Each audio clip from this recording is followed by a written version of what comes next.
Good morning বন্ধুরা, good morning. তো বন্ধুরা, এখন আছি আমি কৃষ্ণনগর।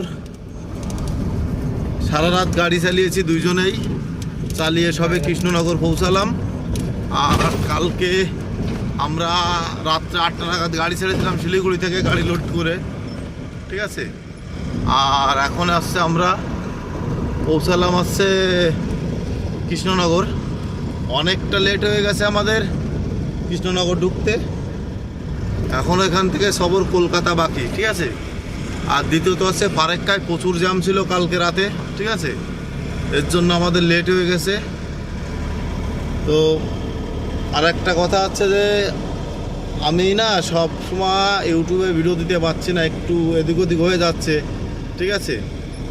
আর আমি চ্যানেলের নামটাও চেঞ্জ করেছি, আমার নামটা দিয়েছি চন্দনদা রোড এক্সপ্রেস ওয়াইটি, ঠিক আছে। তা সবাই একটু সাবস্ক্রাইব করে দিও, ঠিক আছে। লাইক কমেন্ট করে দিও, একটু সাবস্ক্রাইব করে দিও সবাই, আর একটু পাশে থেকো, ঠিক আছে। তো সবাই ভালো থেকো, সুস্থ থেকো, দেখা হবে পরবর্তী ভিডিওতে, ঠিক আছে বন্ধুরা। তো সবাই ভালো থেকো, শুভ সকাল সবাইকে।